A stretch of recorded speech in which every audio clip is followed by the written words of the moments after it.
Kate Middleton, our future queen, will grace the cover of the British Vogue, and 2 of the photos are now being hung in London's National Portrait Gallery.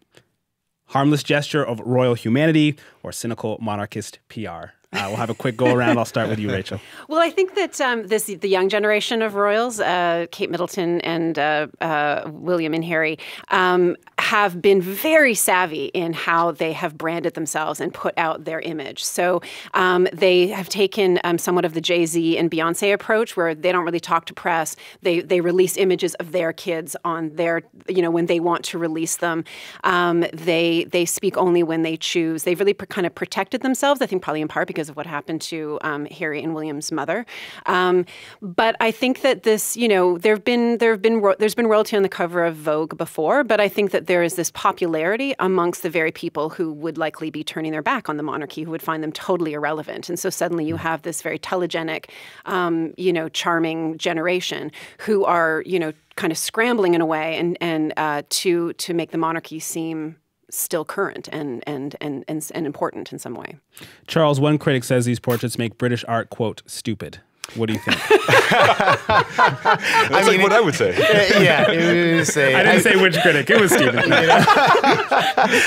I think it is a material. It's a photograph. It's a portrait. It's let's not get carried away. It's not art. I mean, there's artistry involved in it, and so on and so forth. And I think art purists would be pretty upset, I think, and feeling exactly that perspective, like it's just this sort of promotional, sort of wanted to make royalty and give that space to, I don't know. I really feel like, but it's not new though. We've seen that. It's constantly happening, and these are some young photogenic young folks who are royalty, and I'm sure there's all kinds of folks that are promoting and wanting that, working on behalf of Kate and the folks, like the way how controlled they are. I'm just hoping that because I believe that they do have an opportunity to actually step outside. I mean, even going back to Diana, they can actually make some changes and be more present, and as young folks, if they're giving off the persona that they're current and they're accessible and they're here and they want to be relevant, then I think they should take that space. Represent new values as well. New values as well, and maybe change the perspective. What actually do they do?